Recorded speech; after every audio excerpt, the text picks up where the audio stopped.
Hello दोस्तों, कैसे हैं आप सभी लोग। आशा है आप लोग बहुत अच्छे होंगे और अपने जीवन में काफ़ी खुश होंगे, प्रसन्न होंगे।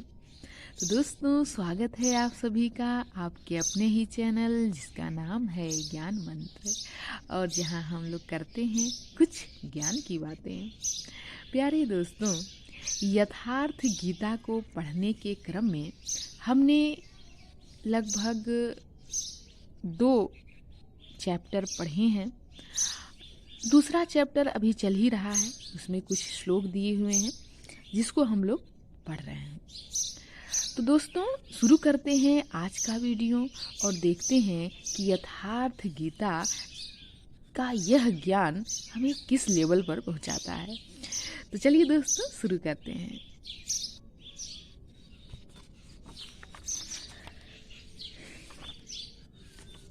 श्री स्वामी अड़गड़ानंद जी महाराज जी, गीता मानव मात्र का धर्म शास्त्र। हमने लगभग पढ़ा था, लगभग 8 श्लोक हमने पढ़ लिए थे। 9वां श्लोक हमें आज पढ़ना है। 9वां जो पॉइंट है उसमें है ईश्वर का निवास। ईश्वर के निवास से संबंधित ईश्वरः सर्वभूतानां हृदये अर्जुन तिष्ठति भ्रामयन्स्वर्भूतानि यन्त्रारूढानि मायया। अर्थात ईश्वर सभी भूत प्राणियों के हृदय में रहता है। तमेव शरणं गच्छ सर्वभावेन भारत, तत्प्रसादात् परां शांति स्थानं प्राप्स्यसि शाश्वतम्। इसका अर्थ है कि संपूर्ण भाव से उस एक परमात्मा की शरण में जाओ जिसकी कृपा से तुम परम शांति, शाश्वत परम धाम को प्राप्त होगा। यज्ञ। अभी गीता में जो श्लोक दिए हुए हैं, जो मतलब कृष्ण जी अर्जुन को उपदेश देते हैं, वो तमाम पॉइंट आगे होंगे, पर मेरा उद्देश्य ये होता है कि हम वो चीज़ें भी पढ़ें जो बुक में दी हुई होती हैं। किसी भी चीज़ को हम लोग अवॉइड न करें, यह मेरा उद्देश्य होता है। इसीलिए मैं इन सब पॉइंट को भी पढ़ना चाहती हूँ कि आखिर ये सब चीज़ें क्या दी हुई हैं। दिया है यज्ञ। सर्वाणि इंद्रिय कर्माणि प्राण कर्माणि चापरे आत्म संयम योगागौ जुहति ज्ञान दीपिते। इसका अर्थ है संपूर्ण इंद्रियों के व्यापार को, मन की चेष्टाओं को ज्ञान से प्रकाशित हुई आत्मा में संयम रूपी योगाग्नि में हवन करते हैं। तो यह है यज्ञ। यज्ञ का एक सार्थक अर्थ यहाँ दिया हुआ है कि संपूर्ण इंद्रियों के व्यापार को, मतलब जो हमारी इंद्रियां हैं, मन की चेष्टाओं को ज्ञान से प्रकाशित हुई आत्मा में संयम रूपी योगाग्नि में हवन करते हैं। तो यज्ञ का अर्थ, यज्ञ की उपयोगिता यह बताई गई है। अपाने जुहति प्राणम प्राणे अपानम तथा परे प्राणापान गतिरुद्धवा प्राणायाम परायणाः। इसका अर्थ है बहुत से योगी श्वास को प्रश्वास में हवन करते हैं और बहुत से प्रश्वास को श्वास में।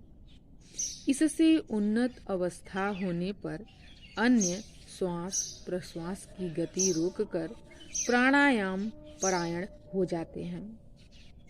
इस प्रकार योग साधना की विधि विशेष का नाम क्या है? यज्ञ है।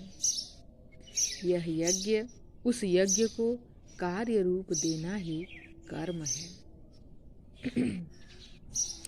यज्ञ करने का अधिकार। यज्ञ शिष्टामृत भुजो यान्ति ब्रह्म सनातनम नायं लोकाश्यस्य यज्ञस्य कुतो अन्य पुरुषोत्तम। इसका अर्थ दिया हुआ है कि यज्ञ न करने वालों को दोबारा मनुष्य शरीर भी नहीं मिलता, अर्थात यज्ञ करने का अधिकार उन सबको है जिन्हें मनुष्य शरीर मिला है। अब यहाँ यज्ञ से तात्पर्य भी अलग है। यह नहीं कि यज्ञ जो है, जो वैदिक काल में यज्ञ होता था, कर्मकांड होता था, जिसमें लोग बहुत अधिक खर्च वगैरह करते थे, उसी का परिणाम था कि बौद्ध धर्म का उदय हुआ। यहाँ यज्ञ से अब यही है कि जब हम लोग ऐसी समृद्ध बुक को पढ़ते हैं तो हमें ज्ञान भी उसी लेवल का होता है। अब जैसे इसमें यज्ञ का अर्थ क्या दिया हुआ है, यहाँ ऊपर दिया हुआ था कि संपूर्ण इंद्रियों के व्यापार को, मन की चेष्टाओं को, ऊपर दिया हुआ है संपूर्ण इंद्रियों के व्यापार को, मन की चेष्टाओं को ज्ञान से प्रकाशित हुई आत्मा में संयम रूपी योगाग्नि में हवन करते हैं, यही यज्ञ है। तो इसमें हमें अपनी इंद्रियों को नियंत्रित करने, मन को नियंत्रित करने, आत्मा को संयमित रखने को ही यज्ञ कहा गया है।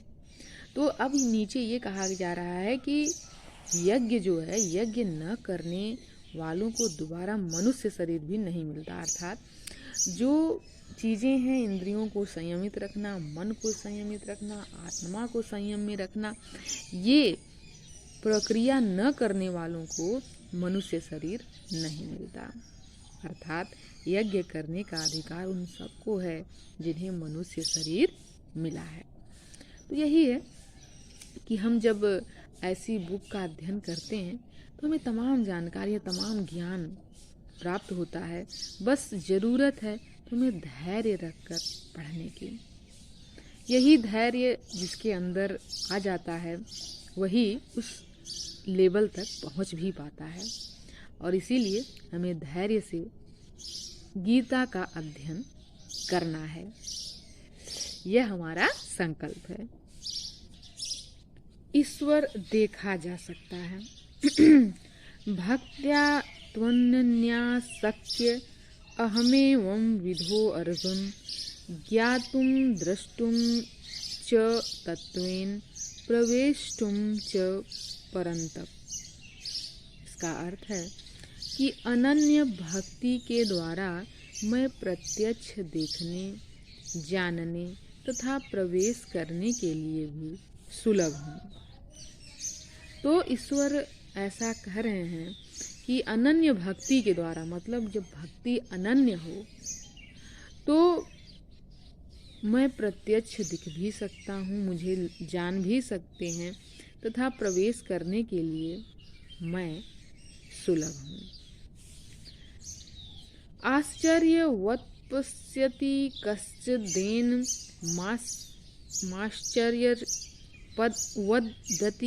तथैव चान्यः आश्चर्यवचै न मन्यः शृणोति श्रुत्वाप्येनं वेद न चैव कश्चित्।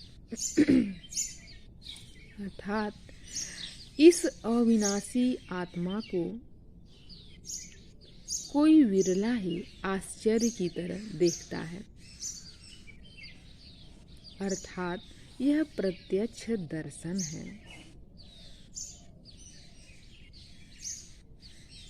तो आत्मा अविनाशी है और कोई विरला ही आश्चर्य की तरह इसे देखता है, अर्थात यह प्रत्यक्ष दर्शन है।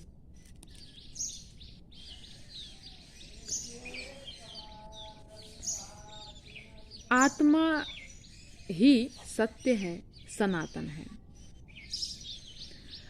अच्छेद्यो अयमदाह्यो अयमक्ले घो असोस्य एव च नित्यः सर्वगतः स्थाणुर्चलोऽयं सनातनः।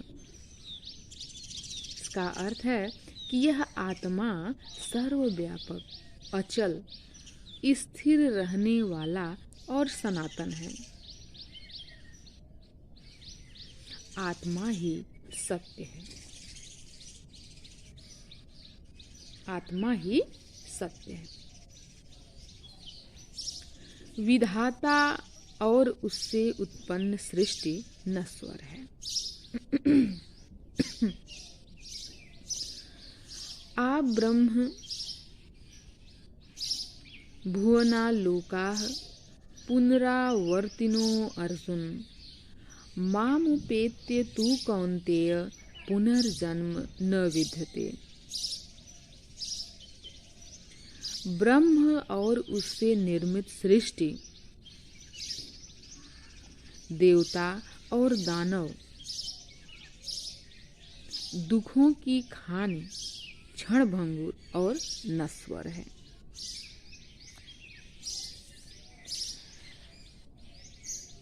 देव पूजा।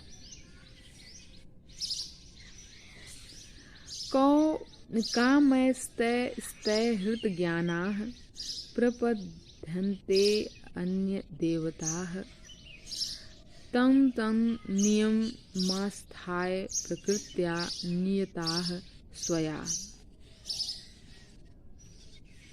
कामनाओं से जिनकी बुद्धि आक्रांत है, ऐसे मूढ़ बुद्धि ही परमात्मा के अतिरिक्त अन्य देवताओं की पूजा करते हैं। तो आज हमने 14 पॉइंट तक पढ़ा और लगभग 20 पॉइंट दिया हुआ है। तो आज हमने यथार्थ गीता के इन कुछ पॉइंट को पढ़ने और समझने का प्रयास किया। तो अच्छा है कि हम लोग इसी क्रम में धीरे धीरे बढ़ेंगे और सारी चीज़ों को समझने का प्रयास करेंगे। यथार्थ गीता गीता की टीका है और उद्देश्य ये है कि गीता को सरलता से समझा जा सके। यथार्थ गीता का यही उद्देश्य है और आशा है कि हम भी यथार्थ गीता में दी गई बातों को बड़ी सरलता से समझ पाएंगे, जान पाएंगे। तो चलिए दोस्तों, आज की वीडियो को यहीं समाप्त करते हैं। मिलते हैं नई वीडियो में नए ज्ञान के साथ। धन्यवाद।